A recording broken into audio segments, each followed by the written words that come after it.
Good morning, good afternoon, and good evening to you all, depending on where you are joining in from. My name is Sylvester Moyo, and I'm delighted to be your host today. We have an interesting and important topic in today's AMR Community of Practice under the theme Advancing AMR Surveillance Programs. As you may all know, in May 2015, the World Health Assembly endorsed the Global Action Plan for Antimicrobial Resistance. This Global Action Plan provides a framework that can be used by member states to develop their national action plans to address antimicrobial resistance. The overall goal of the Global Action Plan on AMR is to ensure the continuity of successful treatment and prevention of infectious diseases through effective and safe medicines that are quality assured, used responsibly, and accessible to all who need them. Today, we shall be learning more about how Tanzania has managed to implement an AMR surveillance system as part of implementing their National Action Plan, and how this surveillance system is supporting Tanzania to optimize the use of antimicrobial medicines based on AMR surveillance data and the information that is being generated from this data. This session will be 1 hour long and include a question and answer segment. Throughout the session, we encourage you to share your questions and comments via the chat box, and we will attend to these towards the end of the session. Please note that there is simultaneous language interpretation from English to French that can be accessed via the interpretation icon on the toolbar if you're using a PC.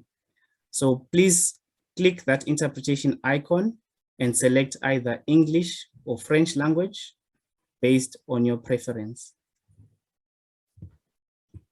It is a privilege to introduce today's presenters from Tanzania.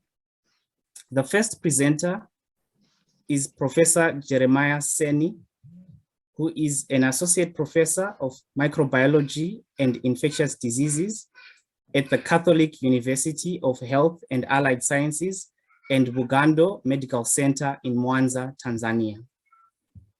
Prof. Seni holds a Doctor of Medicine from Muhimbili University of Health and Allied Sciences in Tanzania, a Master of Medicine in Microbiology from Makerere University in Uganda, and a Doctor of Philosophy in Microbiology and Infectious Diseases from the University of Calgary in Canada. His research focuses on antimicrobial resistance, emerging and re-emerging infectious diseases, including COVID-19, biosafety and biosecurity, and global health leadership. Prof. Seni is currently serving as the Director of Postgraduate Studies at the Catholic University of Health and Allied Sciences in Tanzania, and serves as a member in the National Multisectorial Coordination Committee, the Research and Surveillance TWG, and the Antimicrobial Stewardship TWG, where he serves as the National Chairperson. Our second presenter for the day is Mr. Reuben Abednego, who is the laboratory scientist at the National Public Health Laboratory in Dar es Salaam and serves as the GLASS country focal person. He holds a Bachelor of Medical Lab Sciences from the Catholic University of Health and Allied Sciences in Tanzania. Mr. Abednego is also a fellow in the Fleming Fund Qualifying Workforce for AMR Surveillance in Africa and Asia, which is commonly known as the QUAS program, as well as a fellow in the Global Laboratory Leadership Program. Prof. Seni and Mr. Abednego, over to you.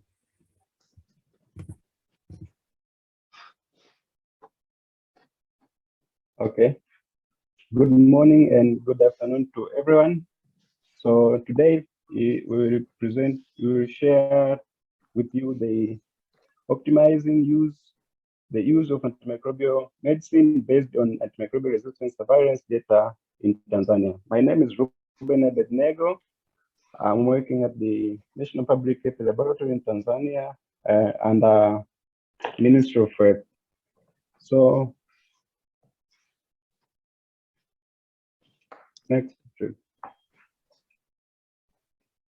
So this is an outline of today's discussion. We have the Tanzania National Action Plan for AMR overview. Then we have the NAP AMR milestone, and Professor Seni will take through the national NAP AMR implementation status, antimicrobial stewardship, antimicrobial surveillance, from AMR surveillance to optimal use of antimicrobials. And then finally, he will finalize the success stories and challenge.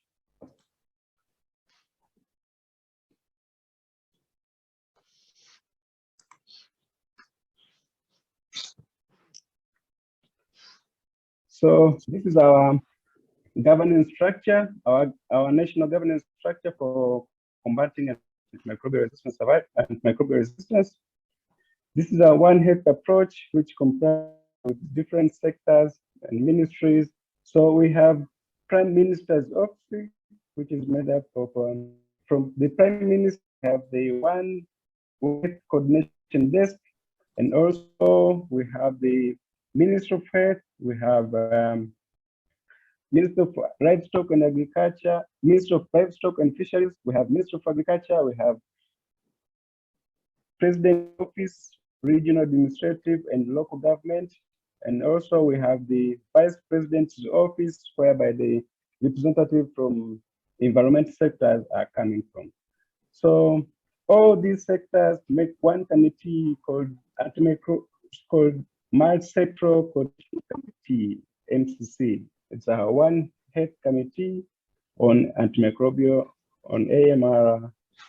So it is working closely with the development partners like WHO, USAID, and Framing Fund. So we have established a membership for all the members from MCC, good defined terms of reference. Also from the MCC, we have the MCC Secretariat, which coordinate all the activities from the MCC.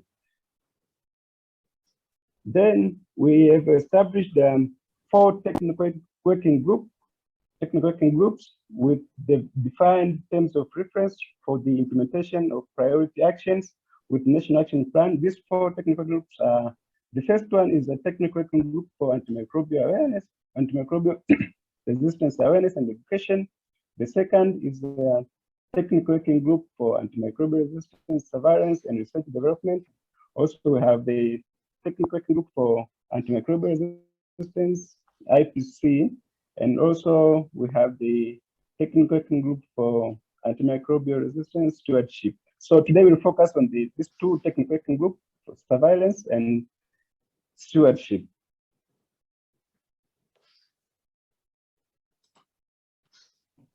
And members from this technical working group are technical expertise from relevant area.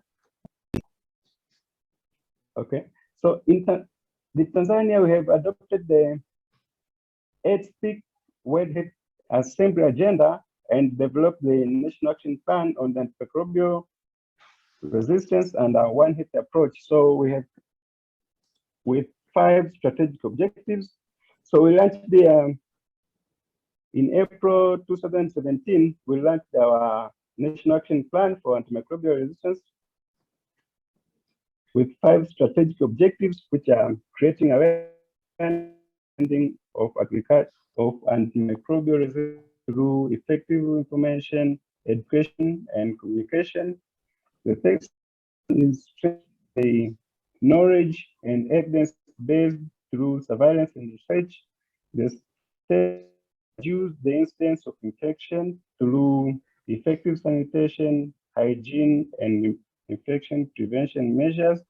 Number 4 is optimizing the use of antimicrobial agents in human and animal health.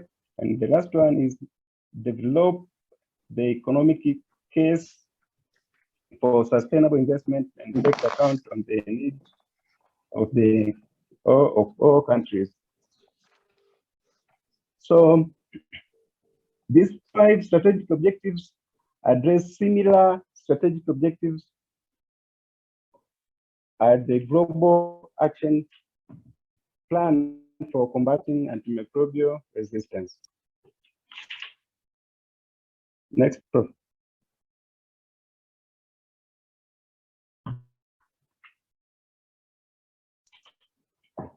So this is our milestone for AMR in Tanzania. So in 2015, we conducted the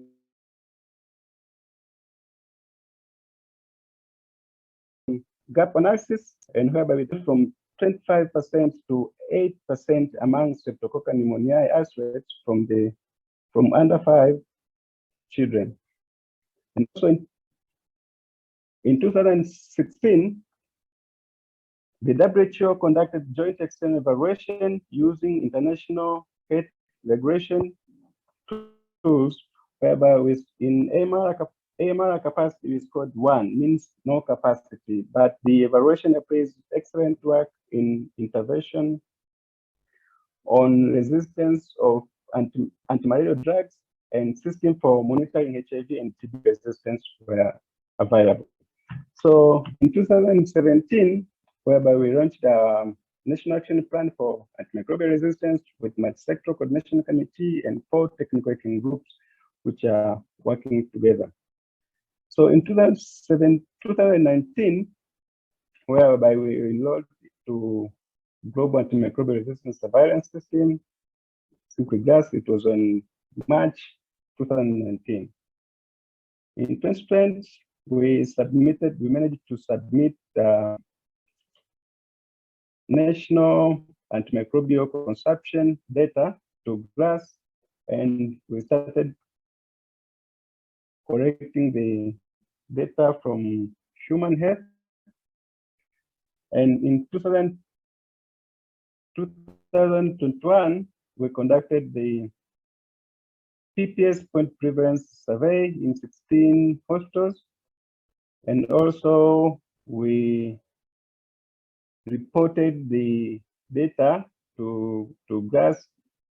It was the 2020 data from 9 hospitals. So in 2018 to 2022, we conducted the tripartite AMR country safe assessment survey, and in 2021 also we submitted 2022 we submitted the 2021 antimicrobial resistance surveillance data to GLAS, and in 2022 also we developed the standard treatment guideline for animal disease, and also in 2021 also we reviewed our standard treatment guidelines and national essential medicine list. So we incorporated the findings from the AMR surveillance data from 9 hospitals.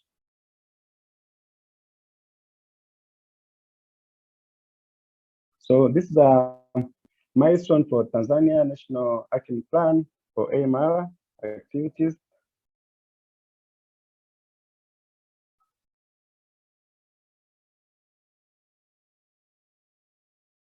Next, Prof. So let me welcome the Professor Seni. He will continue to the rest of the slides. Welcome, Professor. Yeah, so thank you, Reuben. I hope everyone can hear me. So we are indeed grateful to be given this opportunity. I don't want to introduce myself, as the chairperson has already introduced us.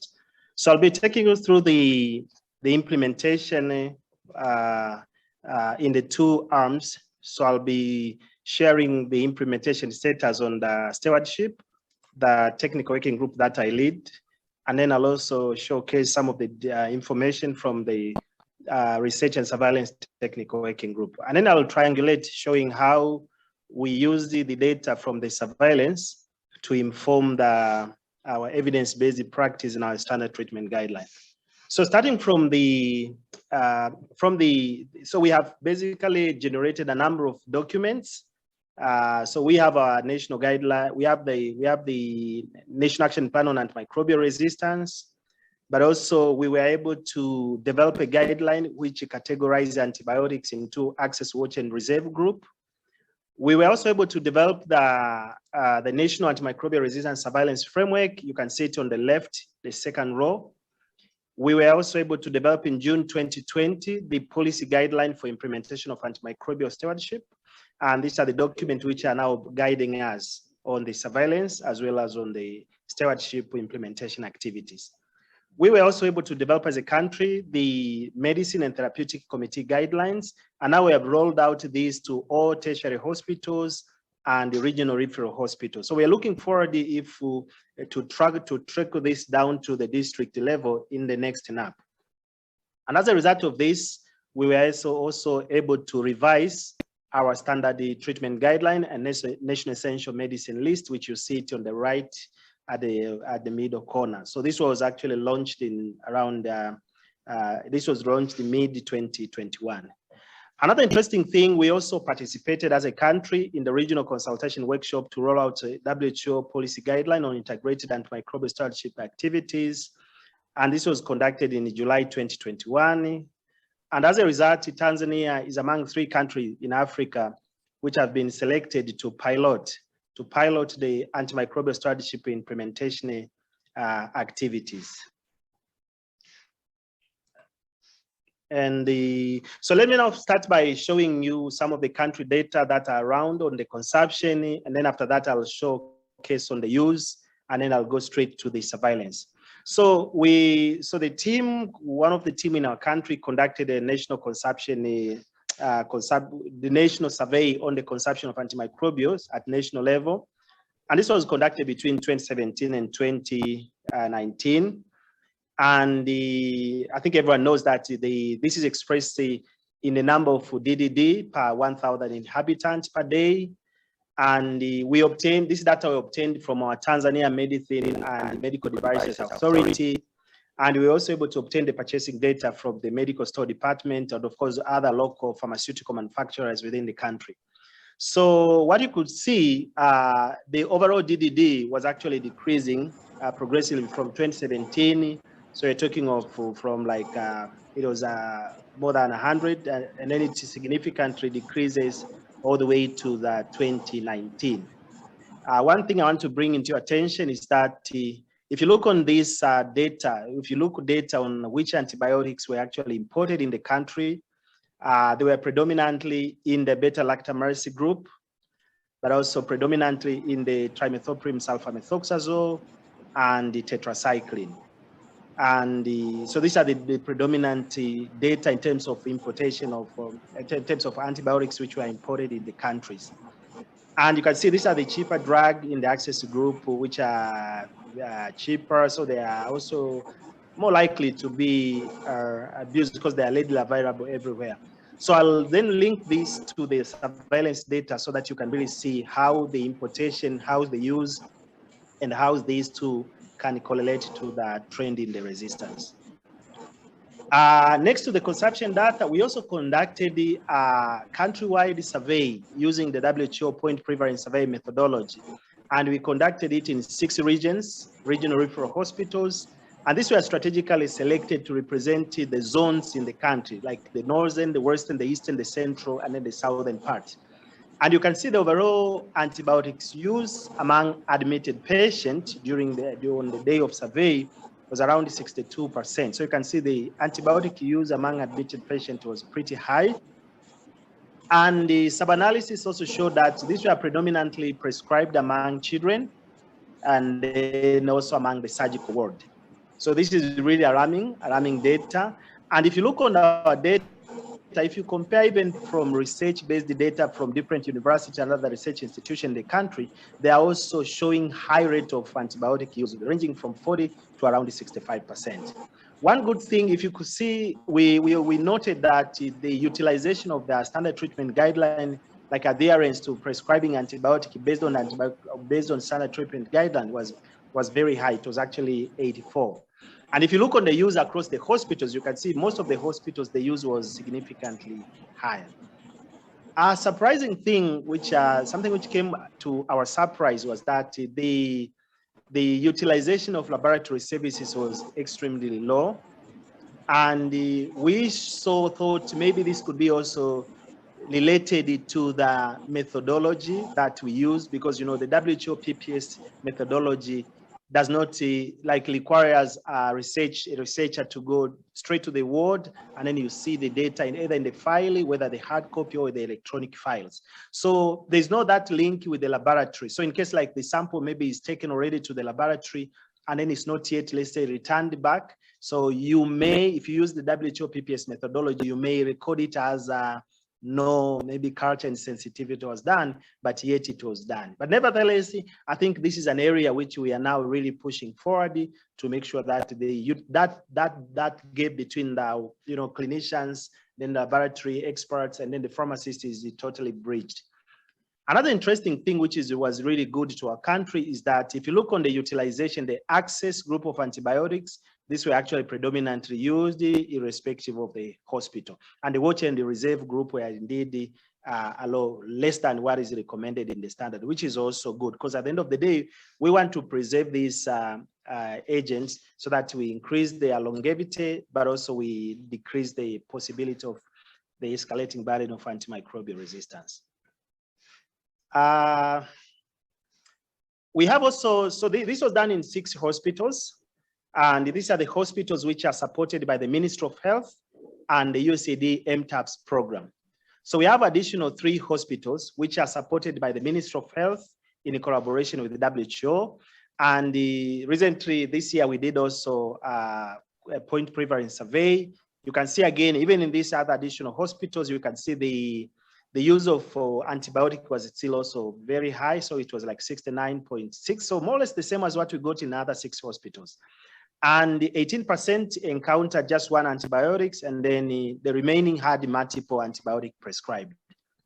And we also evaluated the utilization of laboratory service, and in this case, it was around 7.3%. So this is, again, we are still really pushing so that that bridge between the laboratory services and then the clinical settings and then the pharmacy should indeed be bridged. And another thing I want to highlight here is that when we looked on where were these antibiotics used? So they were predominantly used in the community-acquired infections and also in surgical prophylaxis. So I built interest on analyzing the surgical side, the surgical prophylaxis. And if you look on the methodologies, like usually the SP1 stands for the antibiotics which have been provided as prophylaxis within like 1 day. And then we have SP2, if they are used on up to day 1. And then if they are used, let's say, multiple doses, so we call it SP3. So if you look here, the data shows that most of these antibiotics which were used as prophylaxis, they were actually used for more than 3 days. So this is another gap that we found. And we have already started the intervention by training clinicians and ensuring that you know, the surgical prophylaxis are used accordingly. But one challenge that we have as a country, I think we haven't yet developed the national guideline for surgical prophylaxis, and that's what we are thinking will be also a priority in our new NAP, which is going to be launched shortly in the next few months. So those are the 2 data on one on consumption and then another one on the use of antibiotics. Let me now also show you just slightly, because we have a lot, but then for today we'll just highlight just snapshots. So we'll also share with you the antimicrobial resistance surveillance annual report. So this was a report from January to December 2021. As Reuben has said, we have 9 hospitals.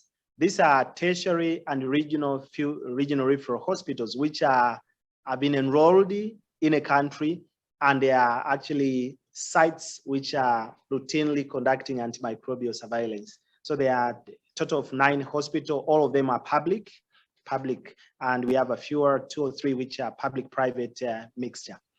And so we were able to collect a total of 30,000 samples in 12 months. And if you compare, because Reuben said we started submitting in 2020. So if you compare with the 2020, there was a significant increase, because in 2020, we just submitted like 9,000 from all those 9 hospitals. So there was a significant increase in the number of samples which are submitted, the number of isolates which are submitted to the National Public Health Laboratory and ultimately to the WHO glass.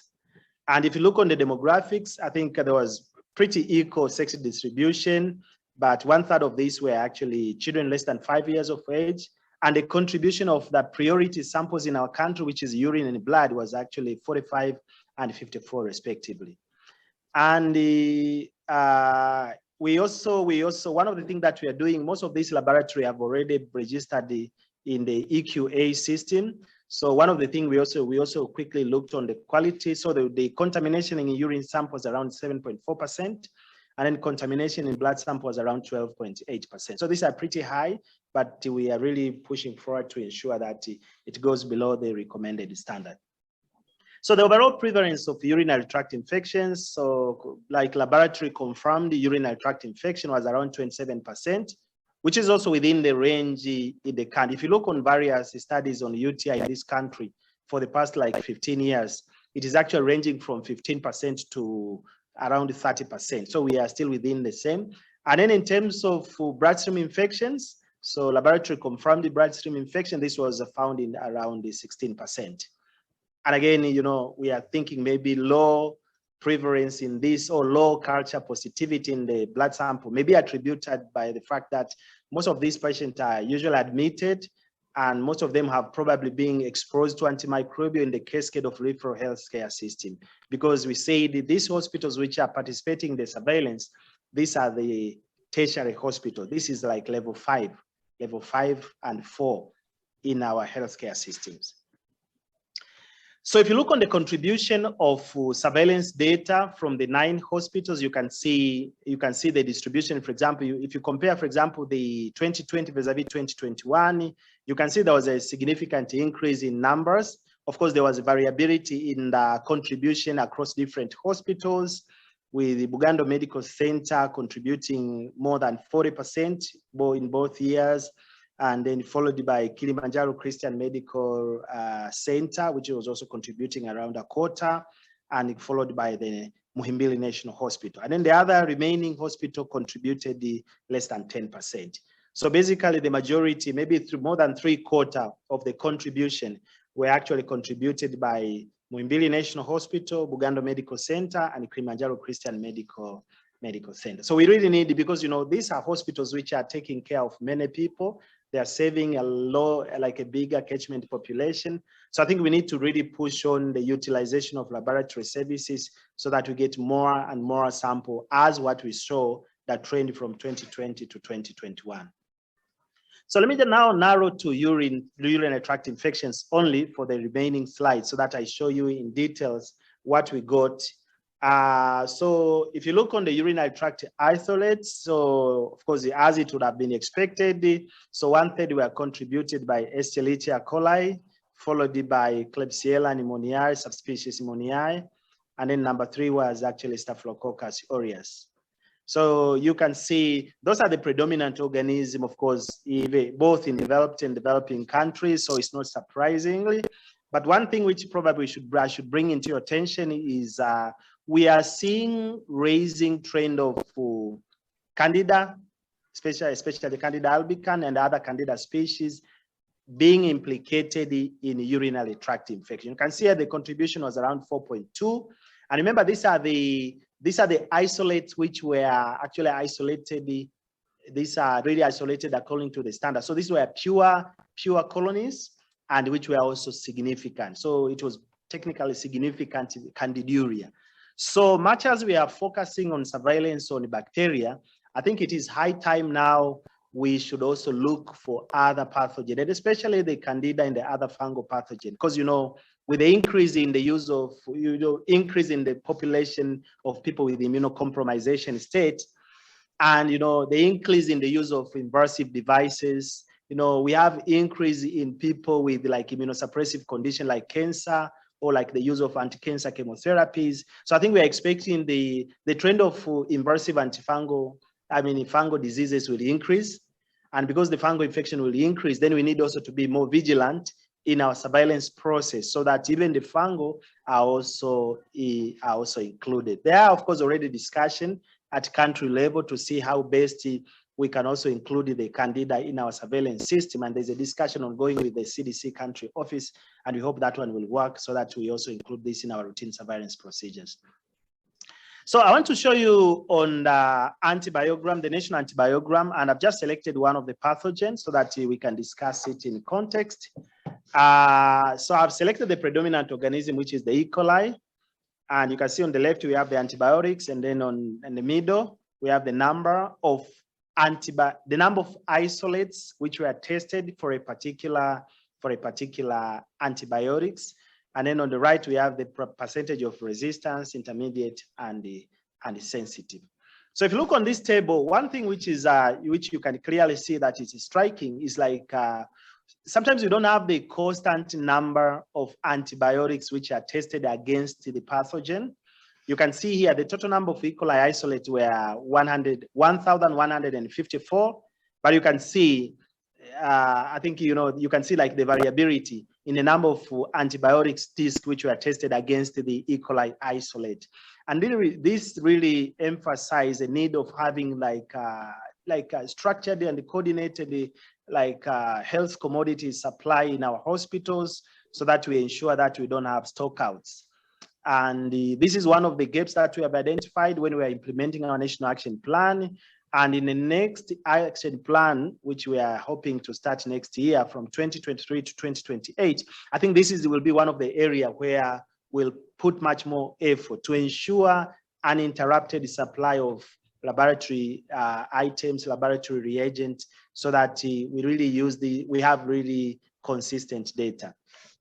So in terms of susceptibility, if you look on the drugs which are usually used as a first line, so you can see the susceptibility to amoxiclav was low, so it was like it was around 54%. That's and the resistance was around 28%. An interesting thing, we had the low resistance to nitrofurantoin, and this is also a drug which is recommended, which was recommended to be used as a first line in the treatment of urinary tract infection. And actually, as a result of this, the nitrofurantoin, actually, because of this data, nitrofurantoin now has been introduced, was actually included in our standard treatment guideline, which was revised last year. So actually, this data actually were able to feed into our revised standard treatment guideline.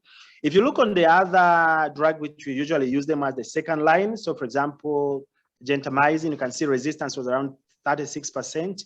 The third generation cephalosporin, because this is the drug which is usually abused all over the place, not only in Tanzania, but even in other African countries.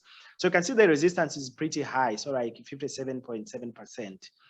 And unfortunately, if you look on the drugs which are used as last line, maybe for patients who are critically ill, maybe with the urosepsis, so you could see the carbapenems, the susceptibility was, I mean, the resistance was very, very low.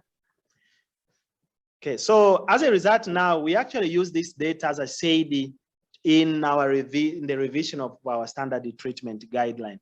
And we are looking now forward again to do like, this was at hospital level, at national level. So now the team is really doing sub-analysis of this data so that we have, in a collaboration with the participating hospitals, so that at the end of the day, each hospital is able to generate the hospital antibiogram, and the hospital antibiogram subsequently feed into the hospital formulary. So actually that's a stage that we are now. Some of the hospitals have already started that, some are ongoing. So we are hoping at the end of the day, we'll actually, all the data which are generated in our surveillance platform are actually either used to inform the standard treatment guidelines at national level, or they are used to inform the hospital formulary in the respective hospitals which are participating in the implementation of a national action plan on antimicrobial resistance.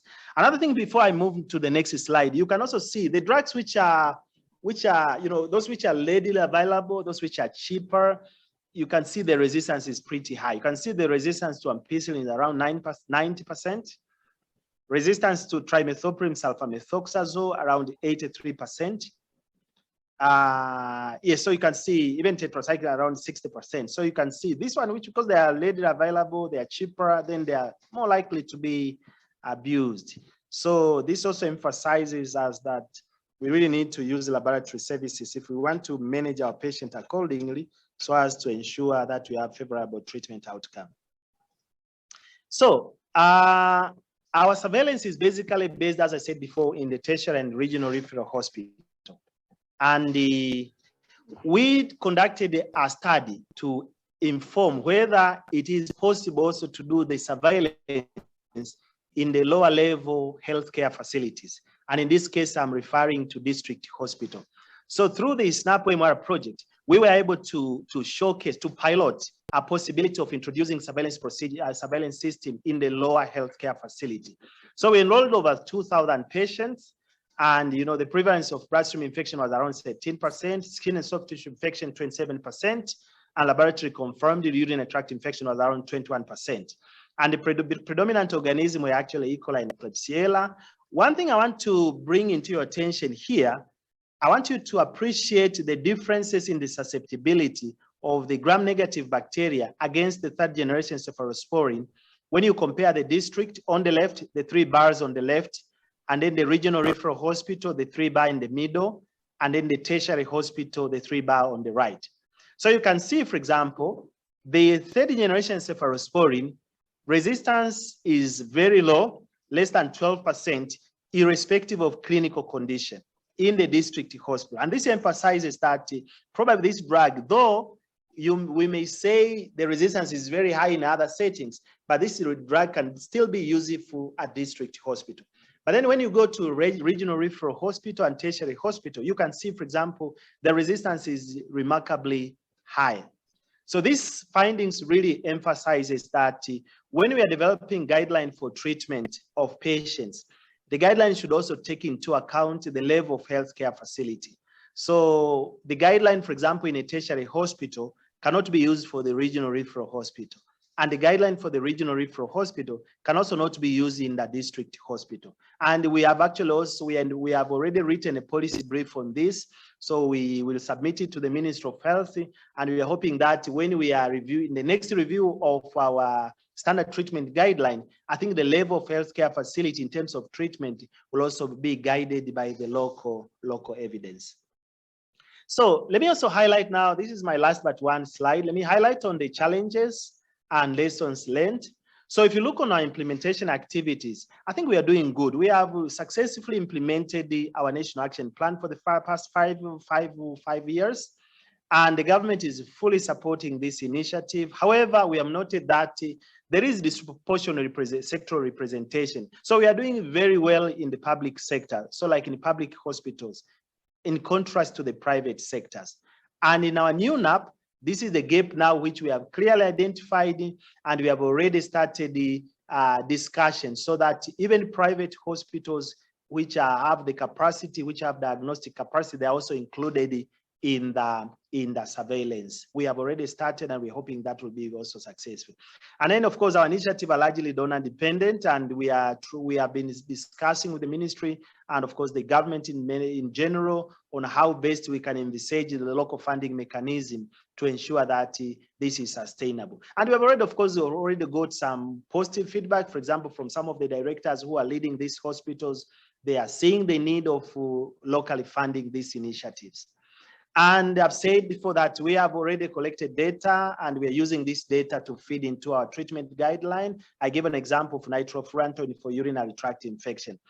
And because these are largely done at national level, we are talking of regional and tertiary hospitals. So we are now looking forward to cascade the implementation of our NAP, both in terms of surveillance or stewardship programs, so that it can also go down to the district and the other lower healthcare facility. So let me thank the organizers for this session. Indeed, thank to the ASLM for creating the AMR community of practice, and of course giving us this opportunity to share. Let me also thank the implementing partners who are currently in Tanzania. So we have USAID MTAPS program and MSH. So this is the partner we're working closely with the Ministry of Health to implement the antimicrobial stewardship in 10 hospitals in the country. We have also PATH, the USAID program under PATH. These are implementing surveillance in 3 regional referral hospitals. We have Fleming Fund. So Fleming Fund is actually implementing the surveillance in 9 hospitals in the country. And now they're in the process of even scaling up to more hospitals. But also Fleming Fund are also supporting like 4 veterinary centers on the animal sector. We are also very thankful to our government, the government of the United Republic of Tanzania, because they are fully supporting this initiative. And of course, we also thank to the quadripartite and especially the WHO, whom we are working closely together, and the FAO as well.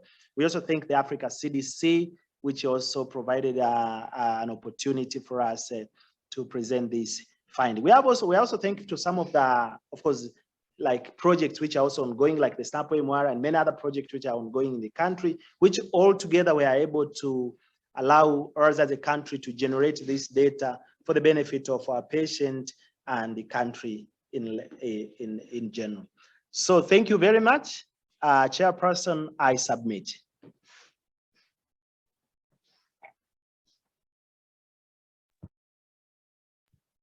Thank you very much, Prof. Seni and Mr. Abednego. Thank you once again, Prof. Seni and Abednego, for sharing how Tanzania is implementing an AMR surveillance system that is based on the HUNET software, and how this system is helping you in terms of WHO GLASS reporting, as well as you mentioned, informing revisions and updates to the standard treatment guidelines, which I think are important activities that many countries are working towards implementing. It is also interesting to note how in some of your next steps that you mentioned for Tanzania, you would like to work on engaging and including the private sector. So we really look forward to hearing more of this from Tanzania in probably future CoP sessions. At this moment, we would like to take a look at some questions that have been posted. So I will just check. I'll start with maybe some comments that are there. Thank you very much, Temesgen Anjulo, who has shared a paper that they worked on entitled "The Burden of Antibiotic Resistant at a Specialized Hospital." I think the link has been shared there. Thank you very much for sharing that. There was also a comment from Ramatu Toure where he says, in Cote d'Ivoire, the national guidelines on AMR detection included bacteria, parasites, virus, and fungi. Thank you so much for sharing that. Maybe to start with the first question, Prof. Seni, there's a question here from Hananea Moyo. He says, what is your experience in Tanzania? Are the antibiotics available and used in the lab for AST testing, tallying with the ones available in the hospital pharmacies that are being used for treatment? Okay, so thank you for that. I think that's a very good question. That's very true. Actually, if you look on our antimicrobial resistance surveillance framework, so basically we did some gap analysis, and what we have as the priority antibiotic to be tested actually along with, they are the same which are also available in the pharmacies in the market. And of course, ranging from like the first line, the second line, and third line treatment options that we have. So most of them are actually, what we are testing in the lab are largely available also in the pharmacy and the other drug outlets. But the only thing that I think you heard me, I said it clearly that, you know, sometimes we first interrupted surprise of these discs. And that's why you saw like out of 1,000 E. coli isolate, there was a point where testing 900, 800. So I think maybe that's the only challenge that we have. But based on the guideline, based on the SOP we have, actually we have taken into account all what is found in the market. Thanks. Thank you, Prof. Another question coming from Ramatu Toure. He asks, or she asks, I would like to know how the Sentinel sites were selected and how they are conducting surveillance.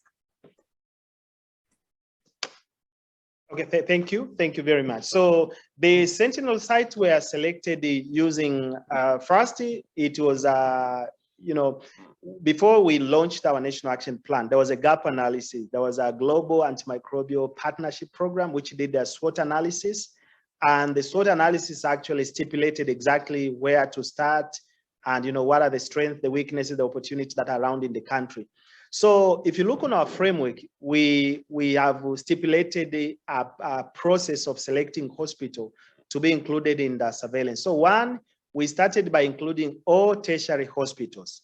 So in Tanzania, we have 5 levels of healthcare facility. So from dispensary, health center, district hospital, regional hospital, and then tertiary hospital. So in our framework, the first step was to select all the tertiary hospital. These are the highest ranked hospitals. So those were purposely selected because one, they have the diagnostic capacity, and two, they are also strategically situated in the country representing the zone. So we have one tertiary in the western part, we have one in the northwestern part, we have one in the central, we have one in the coastal, and then we have one in the southern highlands. So they were tertiary, but also they were strategically positioned geographically to represent the zones of the country.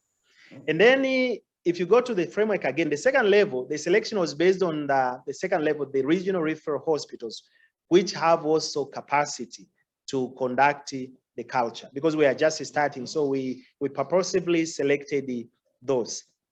And we have, in the plan, we have 22 hospitals, but so far we have only started in around 4 hospitals. These are the regional referral hospitals which have the capacity. And now we are looking forward to involve more hospitals in a pool of 22 hospitals which are around in the country. So I think in a nutshell, that's what. So it's a regional representation, geographical representation, but also diagnostic infrastructure capacity. I think those are the things, and they were actually generated from the SWOT analysis that we did before we launched our National Action Plan on AMR. Sure. Thank you very much, Prof, for that. The next question that I have here, I'm just going to combine these 2 questions because they seem very alike. There's a question from Dr. Abraham Alabi, and I apologize, I only see a name of an organization, the Screen and Treat Research Group. So both of these questions are looking at utilization of lab AST results. So they are just asking that in your data, Prof, you mentioned that only about 60% of the data that is coming from AST is being utilized, and there seems to be some challenges in terms of utilization of these results. So I'm just going to combine 2 questions. The first question is saying, what specific suggestions do you have to improve this low utilization? And from the Screen and Treat Research Group, there's a question to say, have you also considered maybe leveraging artificial intelligence applications to try and improve this utilization? Over to you, Prof. Yeah, so thank you very much, Doc. Thank you, Dr. Abraham and a colleague from an institution. Thank you, these are really good. So as I say, there are 2 things here.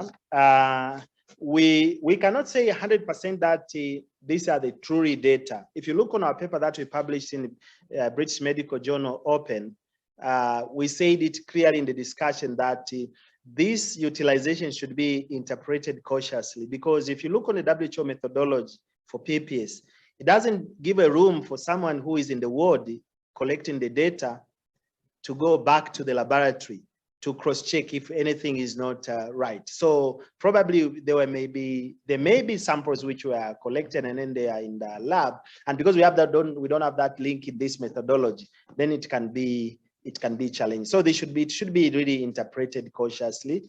But I had one student who I was supervising, because when we saw this in 2019, we thought of going back and do it not using the WHO methodology, but using just a customized local research methodology. So this was a pharmacist student, and she was an undergraduate student. So she was actually going to the laboratory every Friday, collecting all the printout for the culture results, and then she was going in the next morning to the respective ward and see in the computer system as well as in the patient's file and see what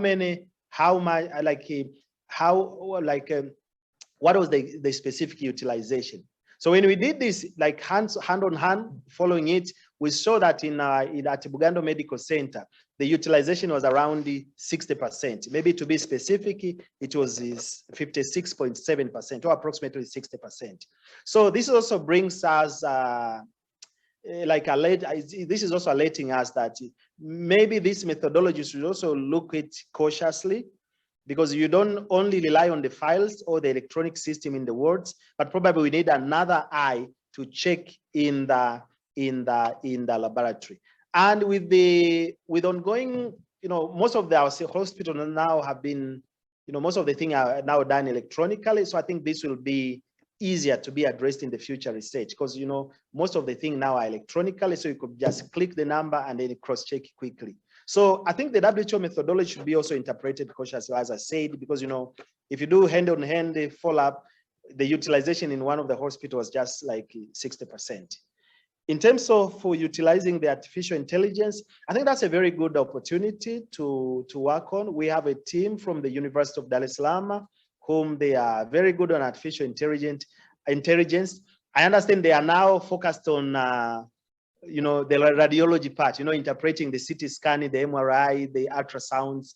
But I think maybe we can leverage that and see if we can bring them also in the AMR field so that they can also help us. So thanks for that question. So back to you, Chair. Thank you very much, Prof. We have a question from Alido Smaila.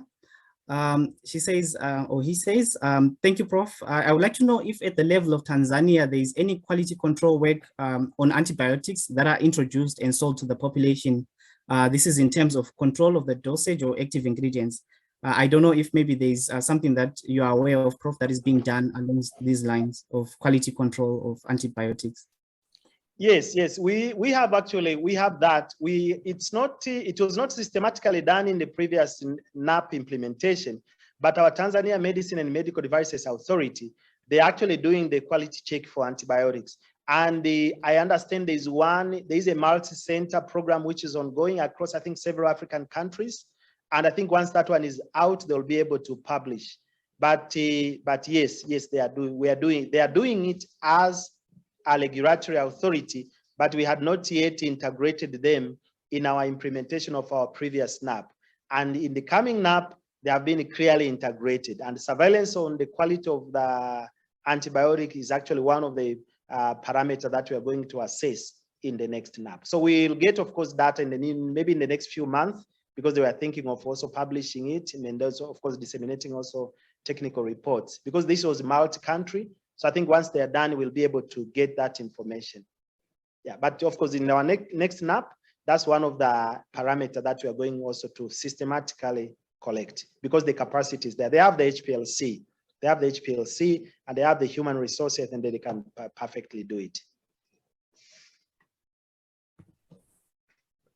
No, thank you so much, Prof, for your responses. There's just a question here from Rita Eragu.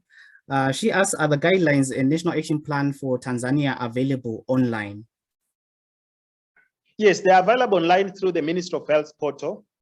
If you go through the Ministry of Health portal, and then you go to downloads, and then you'll be able to access them there.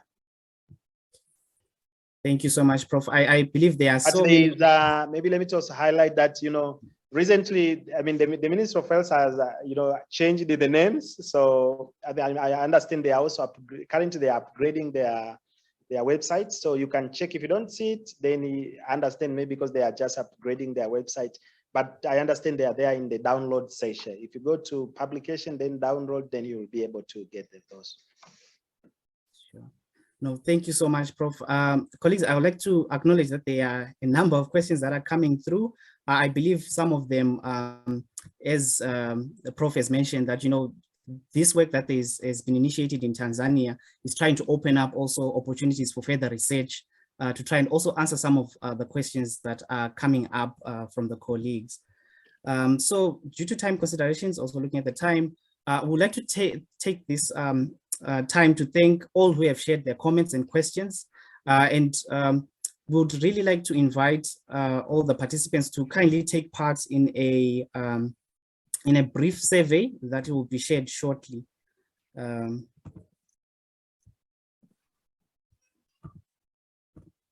And while this is happening, I would like to kindly request Prof, maybe your last words, and also Abednego, if you have any last remarks to make. Thank you. Reuben, can you start?